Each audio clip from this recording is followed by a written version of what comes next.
کیونکہ صدقہ جاریہ والے اعمال یہ خود کو پیدا کرنے پڑتے ہیں، دوسروں کی طرف سے بہت ہی کم پیدا ہوتے ہیں۔ صدقہ جاریہ والے اعمال خود کو پیدا کرنا پڑتے ہیں، اور جو دوسروں کی طرف سے ہوتے ہیں وہ اللہ ماشاء اللہ جسے توفیق دے، ورنہ تو بہت ہی کم ایسے ہیں، بہت ہی زیادہ ایسے ہیں جہاں ثواب تو پہنچانے والے ہوتے ہیں لیکن ہمیشہ ثواب پہنچانے کا راستہ بہت کم لوگ پیدا کرتے ہیں۔ تو اسی لیے ہمیں اپنی زندگی میں ایسے ایسے اعمال کی فکر کرنا چاہیے جس سے ہمارا اپنا نام ہو، اور یہی تو اس ہوش بندی کی علامت ہے، جس سے ہماری آخرت بنے۔ یہی تو رب الجلال کے محبوب صلی اللہ علیہ وسلم کا فرمان ہے، الکیس من دان نفسہ، عقل مند وہ ہے جو اپنے آپ کو پہچان لے، اپنی بنانے کی فکر کرے، اپنی آخرت کی فکر کرے۔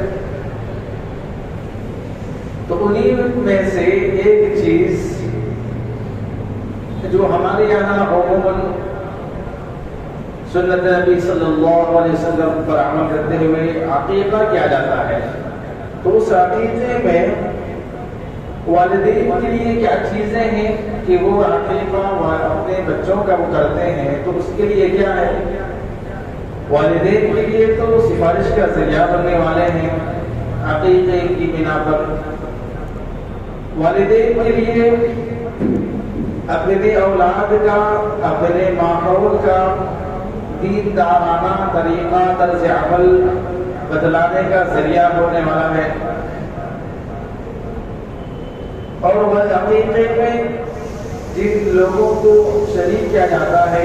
ان کے اندر بھی اسلامی جذبہ، اسلامی تعلیم کا حصول اور ذہن و خیال اسلامی بننا، اس کی ایک بات بھی پیش آتی ہے۔ شرکت کرنے والوں کی دعاؤں کا حصول بھی ہوتا ہے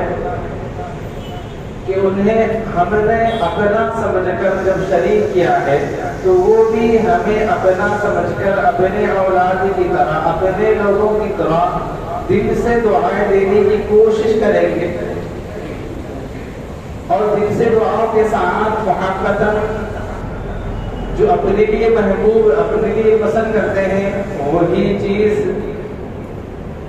تحفتاً دینے کی بھی کوشش کرتے ہیں۔ تو یہ عقیقے میں جہاں پر ماحول کو دیندار بنانے کا ایک کام ہوتا ہے، وہیں پر ذہنوں کو اور جو اپنے سبق کو بھول کر غیروں کے رسم رواج پر چلنے کے لیے تیار ہیں، تن من دھن لٹانے کے لیے تیار ہیں، انہیں یہ باور کرانا ہے، یقین دلانا ہے، بتلانا ہے، سمجھانا ہے کہ اصل سنت نبوی کے کام یہ ہے۔ جتنے آسانی کے ساتھ، جتنی سہولیات کے ساتھ رب الجلال نے اپنے احکام کو نازل فرمایا، اپنے حبیب محمد صلی اللہ علیہ وسلم کے طریقے کو بدلایا، اس میں جو سادگی رکھی کسی اور میں ویسی سادگی نہیں ملے گی، ویسی سکون اطمینانیت ویسی نہیں ملے گی، ویسی خوشی، ویسی دعاؤں کا حصول دوسرے اور چیزوں میں کہیں اس کی جھلک بھی نظر نہیں آئے۔ تو اسی لیے خصوصی طور پر جہاں اپنے بڑوں کو، سرپرستوں کو عقیدہ کرنے کی ضرورت ہے، وہاں پر نیک لوگوں کو شامل کرنا، ہر اپنے جہاں تک پہچان ہے وہاں تک کے لوگوں کو اس میں شامل کرنا، یہ اس بات کے لیے کافی ہے کہ یہی عمل ان والدین کے لیے بھی رکاوٹوں کی ختم کرنے کا جہاں ذریعہ بنے گا، ویسے ہی ان اولاد کے لیے جس کے نام پر یہ ہو رہا ہے ان کے بند دروازوں کو کھولنے کا ذریعہ بنے گا۔ کیونکہ اس عقیدے ہی کی بنا پر بہت سارے بند دروازے کھلتے ہیں، بہت سارے بلاؤں سے آگ لی جاتی ہے، تو پتہ چلتا ہے کہ پیارے حبیب نے کتنا بہترین جملہ فرمایا کہ تم اس عقیقہ جب تم نے اپنے اوپر ناصب کر لیا ہے کرنا، اخلاق کرنے کے لیے تم نے اپنے آپ کو تیار کر لیا ہے، تو پھر اس کے بدلے میں، عقیدے کے بدلے میں تمہیں کیا ملے گا؟ یعنی تمہارے اولاد کے بدلے، تمہارے اولاد کی جان کے بدلے، خون کے بدلے، ہڈیوں کے بدلے، گوشت کے بدلے، گوشت کے بدلے تم نے جانور کو اللہ کی راہ میں نظر کر دیا اور کہہ دیا کہ اس کی حفاظت فرما، میں تیرے نام پر یہ قربان کر رہا ہوں۔ تو اب یہ بندے کے نام پر، بچے کے نام پر یا کسی کے نام پر قربان ہوتا ہے، تو پھر وہ یہ بچے کی جان، جس کی فکر، جس کی یہ تمام، جس کے لیے ساری چیزیں ہیں، وہ حفاظت کیا جاتی ہے صرف قربانی کے ذریعے سے، صرف چند ہزار کے خرچ کرنے کی بنا پر، صرف چند لوگوں کی دعاؤں کے حصول کے لیے انہیں بلوانے پر۔ لیکن ہمارے یہاں ماحول پر نظر ڈالی جائے تو عقیدہ تو الحمدللہ کرنے والوں کی چند جھلکیں نظر آتی ہیں، لیکن جہاں آتی ہیں وہیں جو خرابیاں ہیں اس پر بھی نظر ڈالی جائے تو پھر پتا چلے گا کہ ہم نے اپنے آپ کو کہاں تک نیچا کر دیا، ہم نے اپنے آپ کو کتنا نقصان پہنچانا ضروری سمجھ لیا، ہم نے اپنے آپ کو پاپن دکھانے کے لیے، لیٹسٹ بنانے کے لیے، اپنے آپ کو اچھا اعلیٰ عزت والا سمجھانے کے لیے اسلام چھوڑ کر کتنا نقصان میں ڈال دیا۔ برکت کا حصول کہاں پر ہے؟ سنت کے مطابق عمل کرنے پر، اور سنت کے مطابق عمل کرنا جس طرح نبی کریم صلی اللہ علیہ وسلم کی تعلیمات ہیں، اور ہمارے گھروں کا تجربہ اور قول و فعل یہ ہے کہ وہ ہر عمل، وہ کوشش یہ کیا کرتے تھے کہ بہت زیادہ سے زیادہ مہمان گھر آئیں اور ان کے ہاتھوں کی برکت سے، ان کے کھانے پینے کی برکت سے، ان کے قدم رنجہ فرمانے کی برکت سے ہمارے یہاں خوشیاں بکھیر کے جائیں۔ لیکن ہمارے یہاں عقیدے کی جب بات آتی ہے، دوسرے اور خوشیوں کے موقع پر آتی ہے، تو اپنے گھروں کو لاک کر دیا جاتا ہے۔ بلایا تو جاتا ہے لیکن گھروں کو لاک کیا جاتا ہے کسی اور کے جگہ میں، کسی اور کے محل میں، کسی اور کے فلاں فلاں ایریے میں، فلیٹ میں، فلاں فلاں اسپاٹ میں، فلاں فلاں جہاں سمجھ جائیے وہاں پر کیا جاتا ہے۔ اس طرح کرنے سے یہ منع کسی نے نہیں کیا، اس طرح کرنے سے قرآن حدیث کے ذریعے سے ممانعت رکاوٹ نہیں ہے، لیکن جو فضیلتیں گھر پر آنے کے بعد کی ہے، کیا وہ فضیلتیں وہاں پر آ سکتی ہے؟ گھر پر نیک لوگوں کے قدم آنا، کیونکہ ظاہراً ٹاپ پر دکھنے والا، ظاہراً چور دکھنے والا، ظاہراً شرابی دکھنے والا، کبابی دکھنے والا، ظاہراً نافرمان دکھنے والا، بے نمازی دکھنے والا، اس کے حقیقت حال، اس کی اندرونی کیفیت کو صرف رب الجلال سمجھتے ہیں، تو یہ نہ سمجھا جائے کہ ایسے لوگ کی کثرت ہوتی ہے، لہذا اپنے گھروں کو نہیں بلانا چاہیے، دوسرے مقام پر بلانا چاہیے۔ تو پھر انہی لوگوں میں اللہ والے بھی ہو سکتے ہیں، انہی لوگوں میں اللہ کے نیک بندے بھی ہو سکتے ہیں، تو ان نیک بندوں کی برکت سے ہمارا گھر کیا خالی نہیں ہوگا؟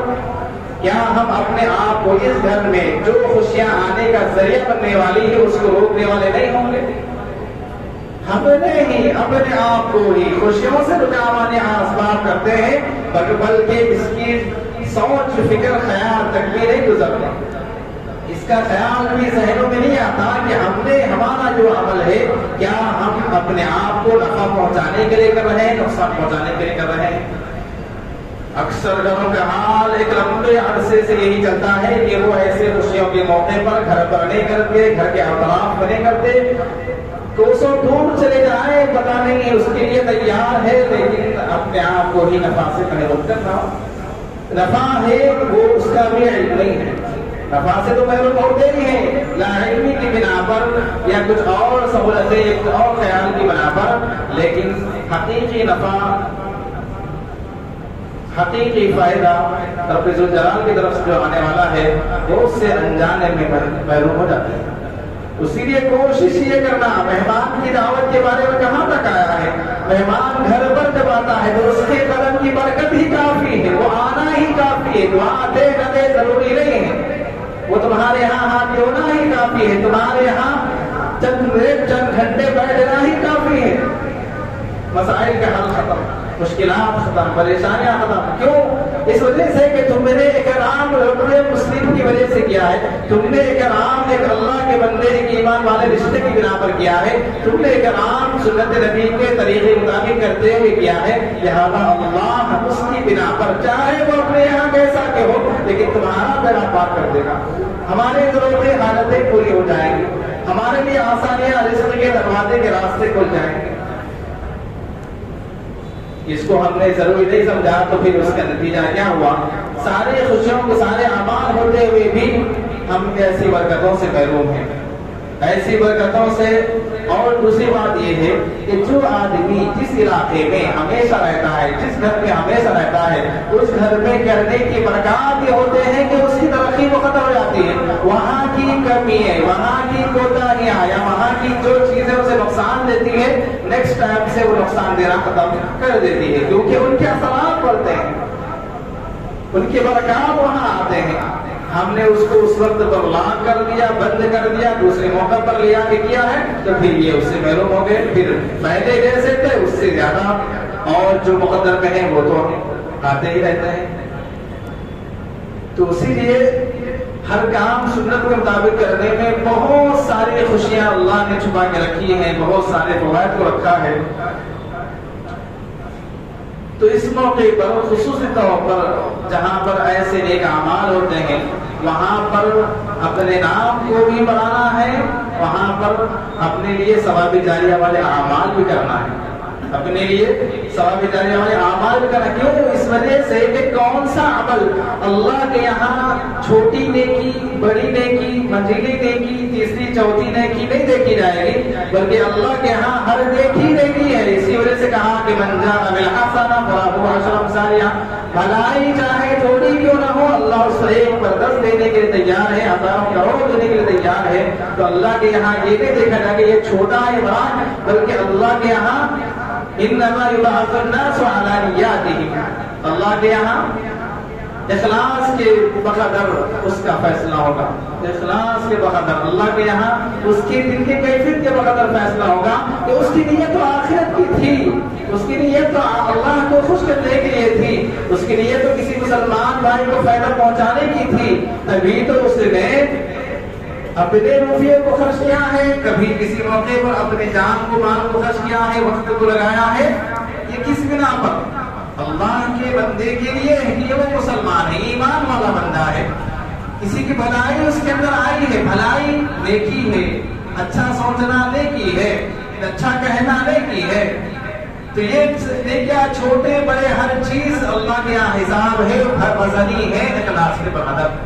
تو پھر ہمارے یہاں ایسے خوشی کے موقع ہوتے ہیں تو پہلا کام کوشش یہ کرنی ہے کہ ہم اپنے گھروں کے اطراف اس کو انجام لائے، گھروں میں تکمیل کرنے کی کوشش کریں تاکہ جو برکت ہے. کیونکہ گزشتہ کئی سال پہلے، گزشتہ 15-20 سال پہلے کی طرف ایک رخ کیا جائے تو پتا چلے گا کہ وہاں ہر کام، ہر دوسرا بڑا، ہر چھوٹا بڑا کام گھروں پہ ہوتا تھا. تو پھر اس گھر کی خوشیاں کچھ اور ہوتی تھی، دور دور تک بھلائیں مصیبتیں پھٹکتی بھی نہیں تھی، ان کا گزر بھی وہاں سے نہیں ہوتا تھا. کیوں؟ اس وجہ سے کہ اللہ والوں کے قدم بھی ہوتے تھے، لیکن کو ہر ایک کو ایک نیت کے ساتھ، ایک ذہن کے ساتھ، ایک خیال کے ساتھ سب کو اپنا سمجھ کر بلانے کی وجہ سے اللہ اس ایک اچھے خیال کی وجہ سے ساری بلاؤں کو ختم کر دیتا تھا، ساری خوشیوں کے راستے کو آسان کر دیتا تھا. لیکن ہم نے اس عمل کو چھوڑ دیا تو اس کا نتیجہ یہ ہوا کہ جو مقدر میں وہ ہو رہی ہے پھر اس کے لیے اور پریشانیوں کا سبب بننے کا ذریعہ ہے. تو ایک کام ہمارا جتنا ہو سکے نیک کام، جہاں ہم کس علاقے میں، اسی وجہ سے اللہ نے قرآن کے آیتیں آپ ابتدا سے اتحاد دیکھیے، ہر موقع پر اللہ کا جو فرمان ہے وہاں یہی بات لکھی ہے کہ میں نے بندے کو جتنی استطاعت دی ہے، جتنا کرنے کا حکم دیا ہے اس پر اگر کیا ہے تو پھر اس پر مدد ہوگی، ورنہ وہ مدد سے محروم ہو جائے گا. لا يكلف الله نفسا الا ما آتاها سيجعل الله بعد عسر يسرا، سيجعل الله بعد عسر يسرا. ایک بات ایسے موقع پر اپنے نام کو کمانے کے لیے، کیونکہ اصل بات نام کمانے کی ہے، ثواب جاریہ بنانے والی ہے، تو اس میں پہلی چیز تحفہ پیش کرنا ہے. یہ ضروری فرض عین کیونکہ ہر کام، ہر پیسہ، ہر چیز جب سب خریدی جاتی ہے، لیا جاتی ہے، استعمال کے لیے ہوتا ہے، تو اس کو نہیں سمجھتے کہ یہ ضروری ہے، یہ فرض عین ہے، بلکہ دیکھنا ہے کہ ہمارے اپنے ذات کو بنانے کے لیے، ہماری اپنی آخرت کو بنانے کے لیے کیا یہ موقع بھی ہے کہ جس سے ہماری اپنی آخرت بنے، ثواب جاریہ کا ذریعہ بنے۔ تو ایسے موقع پر عموماً تو گفٹ وغیرہ، تحفے وغیرہ دی جاتے ہیں، تو ایسے موقع پر جو تحفہ ہونے والا ہے وہ تحفہ بھی اسلامی تحفہ ہو، یعنی ان کے ذریعے سے ان کو یہ بات پتہ چلے کہ ہاں یہ چیز بھی مسلمانوں کی ہے۔ اب مثلاً جہاں ایسے موقع پر جہاں پر جس گھر کے افراد ہوں یا جس ماحول کے افراد ہو، یا ہمارے اپنے علاقے کی بات ہے، تو وہاں پر پینٹ شرٹ پہننے کو ہی لوگ ترجیح دیتے ہیں کاروبار کے حساب سے، اپنے اپنے فیلڈ کے حساب سے۔ تو ایسے موقع پر آپ یہ کوشش کریں کہ انہیں بہترین قیمتی سے قیمتی ان کے حساب کا، ان کو جمنے والا کوئی کرتا پاجامہ لے جا کے دے، اور ان کے حساب سے کرنے والا کوئی ان کے لیے بہترین ٹوپی یا بہترین رومال یا ایسی چیزیں جو ایسے بڑے بڑے موقع پر، عید کے موقع پر ایسے پینٹ شرٹ پہننے والے بھی کرتا پاجامہ پہنتے ہیں، تو آپ کے لیے پہننا اس بڑے عید کے موقع پر جب وہ پہنیں گے تو پھر کیا آپ کے لیے خوشی کا ذریعہ، آپ کے لیے ثواب کا ذریعہ نہیں بنے گا؟ اور آپ اس دینے کی وجہ سے انہیں بھی پتا چلے گا کہ ہاں جب تک یہ کرتا پاجامہ بدن پر رہے گا تب تک ثواب ملتا رہے گا، یہ کرتا پاجامہ ثواب نیکیاں کرتا رہے گا، اس کا ثواب ہمیں ملتا رہے گا، تو پھر یہ عمل بھی آپ کے لیے بھی بنے گا اور ان کے لیے بھی اس نیک عمل کے ذریعے سے۔ کیوں؟ اس وجہ سے کہ جیسا لباس ہوگا، جیسا چال ڈھال ہوگا، ویسے ہی اس کے ثواب ہوں گے۔ صالحین کا اگر لباس ہوگا تو اللہ نیک عمل کی توفیق دیتا رہے گا، جس لباس میں آپ کے ہوگا اس لباس کے اللہ توفیق دیتا رہے گا، اور اس کے ذریعے سے گناہوں سے بچنے کا اللہ موقع دیتا رہے گا، گناہوں سے بچاتا رہے گا۔ تو ایسے اسلامی لیڈیز ہے تو برقع یا ایسے اسلامی چیزیں جو معلوم ہونا چاہیے کہ اس سے اسلام ڈرتا ہے، ورنہ اگر ضرورت ان کی پینٹ شرٹ کی ہی ہے یا ان کی اپنی ضرورت ہے تو پھر وہ دیجیے، کیونکہ اصل استعمال ضروری ہے۔ اور دوسری بات اس موقع پر خصوصی طور پر جو ہمارے یہاں مسٹک ہوتی ہے وہ یہ ہے کہ کھلانے پلانے کا موقع آئے تو پھر ہم بھی اپنے آپ کو لیٹسٹ بنانے کے لیے، ماڈرن سمجھانے کے لیے، چاہے خزانہ خالی ہو، چاہے ایسے نوبتیں آئے قید سالی گھروں میں برستی ہو، لیکن ایسے موقع پر ٹیبلوں پہ کھلانا اپنے آپ کو بہتر سمجھتے ہیں، کرسیوں پہ کھلانا بہتر سمجھتے ہیں، لیکن مجبوری کے لیے سب کی جگہ اجازت ہے، پرمیشن ہے، لیکن جو برکت اللہ نے دسترخوان پر رکھی ہے وہ برکت کبھی ٹیبلوں پر نہیں آ سکتی، کبھی بھی نہیں آ سکتی۔ جو برکتیں، جو اللہ کی طرف سے رحمتیں جو سنت کے مطابق ہے، سنت والے اعمال میں اللہ نے رکھی ہیں، تو پھر اس کے علاوہ چیزوں میں پیدا نہیں ہو سکتی۔ تو کوشش یہ ہو کہ ہمارا ہر کام سنت کے مطابق ہو، تو ایسے موقع پر کھلانے کی جب بات آئے تو پھر ایسے موقع پر ہمیں چاہیے کہ جب بھی ہم کھلائیں تو دسترخوان پر کھلائیں، اور بڑے لوگوں کے لیے انتظام کریں، وہ بھی ارجنٹ ایمرجنسی کریں۔ پہلے سے اگر انتظام کرتے ہیں تو ایسے ہیں جو سنت کو چھوڑ کر جو اپنی عادت کے مطابق اوپر بیٹھ کے کھانے والے ہیں، تو پھر وہ بھی سنت کے فائدے سے محروم ہو جائیں گے اور پھر آپ بھی محروم ہو جائیں گے۔ اللہ کی مدد، نصرت جو آتی ہے، برکت جو ہوتی ہے وہ دسترخوان پر بچھا کر زمین پر بیٹھ کے کھانے پر ہے، نیچے بیٹھ کر کھانے پر ہے۔ بڑے لوگوں کے لیے ایمرجنسی آتے ہی فوراً انتظام کرتے، کیونکہ سہولت سب کے لیے دینا ہے، آرام سب کے لیے، سب کو پہنچانا ہے۔ ہمارے یہاں اپنے یہاں بلا کر کسی کو تکلیف دینا نہیں ہے، جتنا ہو سکے ان کا مہمان نوازی، اکرام الضیوف یہ ہے کہ ان کو جو سہولتیں ہونا چاہیے وہ مہیا کرنا، یہ سب سے اعلیٰ مہمان میزبان کی علامت ہے، سب سے اعلیٰ میزبان کی علامت ہے۔ لہٰذا ہم ایمرجنسی سے ان کے لیے کریں، ورنہ اس سے پہلے سنت کے فوائد ان کو حاصل کرنے کا موقع تو دیں۔ جب ہم موقع ہی نہیں دیں گے اور ہم ایسے چار دیواری میں لے جا کے انہیں کھلائیں گے، بتائیں گے، تو پتا کیا چلے گا؟ سنت کے خلاف ورزی تو ہوگی، سنت کی دھجیاں تو اٹھتی جائیں گی، اور ساتھ میں جو فوائد ہے اس سے محروم ہو جائیں گے۔ اللہ کی اگر وقت دے تو بہت ایک دو اور باتیں بتانا ہے، 5 منٹ اور وقت دے تو میں اور 2 اہم باتیں بتا دوں۔ دو اہم باتیں. پہلی بات یہ ہے کہ اس برکت اس دسترخوان پر کھانے کی بنا پر اللہ کی جو برکت ہے وہ یہ ہے کہ جس گھر میں اس دسترخوان کے مطابق کیا جائے گا رزق کی برکت رزق کی تنگی وہاں سے ہمیشہ کے لیے ختم ہو جائے گی. اور اس وقت دعوت میں جو پکائے ہیں اس کی خیر سالی کم ہونا نہیں ہوگا. یعنی جتنے ہزاروں آ جائے بلائے آ جائے طفیلے آ جائے اور ہمیشہ بن بلائے دعوت میں گھس کر کھانے والے آ جائیں 1000 کے بلائے تو 4000 آ جائے. لیکن یاد رکھیے اس دسترخوان کی برکت سے اللہ کی برکت ایسے اترے گی لاکھوں آ جائے تبھی وہ کم نہیں پڑے گا. یہ آزما کر دیکھنے کی بات ہے. کیوں؟ اسلام کے مطابق عمل کرنے میں مدد ہے اور مدد حاصل کرنے کے لیے آدمی کو کچھ آزمانا بھی چاہیے. ایک اس عمل کی برکت دیکھنا ضروری ہے. دوسری بات یہ ہے کہ ایسے موقع پر گفٹ وغیرہ میں کیونکہ جسے ہم تحفہ دیتے ہیں ان کے فیوچر میں کیا کام آنا ہے. ان کے فیوچر میں اب وہ قرآن شریف پڑھیں گے تو ہمیں چاہیے کہ قرآن شریف لے کر ہدیہ دیں. دینی کتابیں پڑھیں گے. ابھی تو بولنا نہیں آتا, ابھی تو بات کرنا چلنا پھرنا نہیں آتا, لیکن انہیں پتا ہے انہیں اپنے پڑھنے کے زمانے میں جب بچے پڑھنا شروع کرتے ہیں تو حیدرآباد جا کر فلاں جا کر اپنے علاقے میں یا کسی سے بن کر قرآن شریف پڑھانے کی کوشش کرتے ہیں. کیوں نہ ہم اپنے ثواب جاریہ کے لیے کیوں اس وجہ سے کہ انتقال کے بعد ثواب جاریہ والے اعمال میں یہ بھی ہے کہ قرآن شریف کو چھوڑ کر گیا ہے تو اب ہم کسی کو قرآن شریف تحفہ دے دیں گے ایسے موقع پر, چاہے باس کی بانوں کی شکل میں ہو یا قرآن شریف مجلد ہو یا قرآن شریف یا کوئی اور دینی کتابیں ہوں,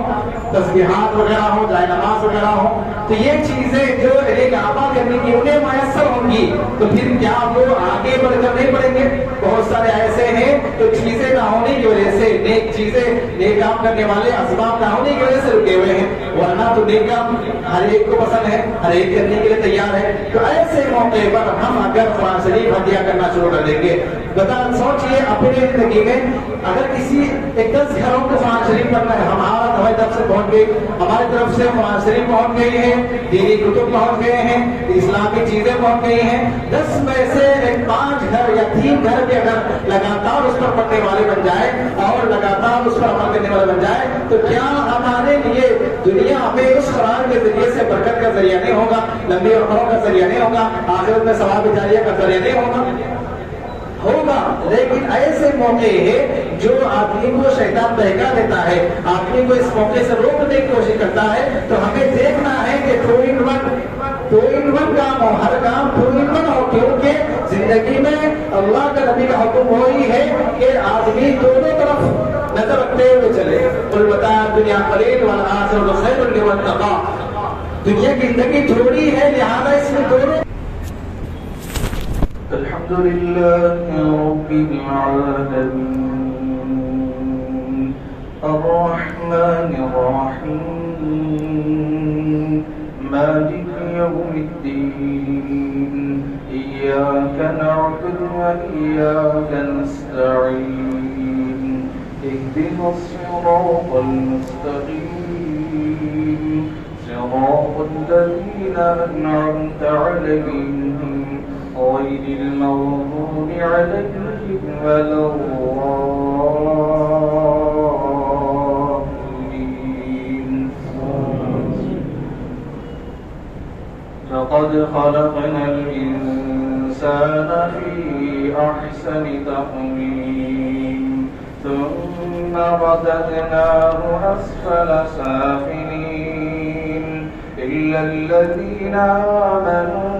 وعملوا الصالحات فلهم أجر غير ممنون فما يكذبك بعد بالدين أليس الله بأحكم الحاكمين. اللهم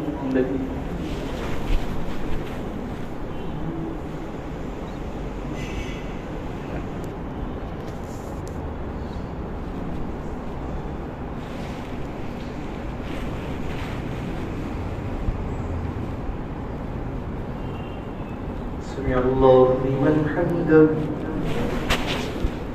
الله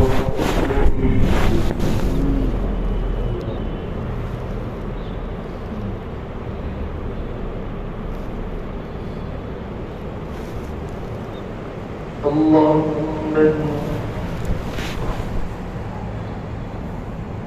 الله أكبر.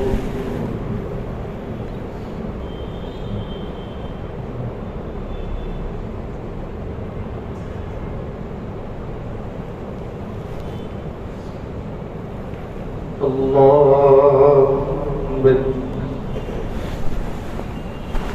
الحمد لله رب العالمين الرحمن الرحيم مالك يوم الدين إياك نعبد وإياك نستعين اهدنا الصراط المستقيم صراط الذين أنعمت عليهم غير المغضوب عليهم ولا الضالين.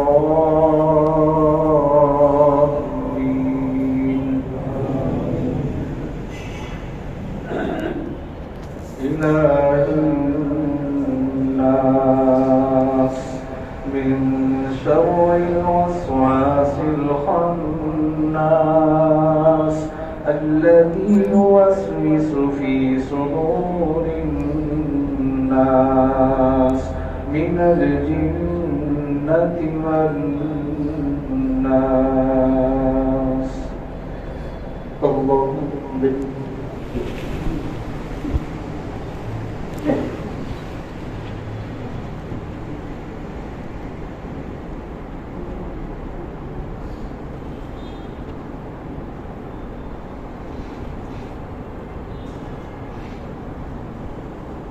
سمع الله لمن حمده.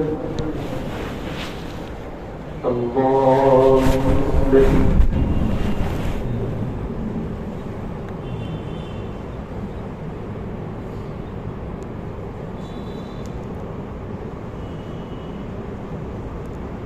الله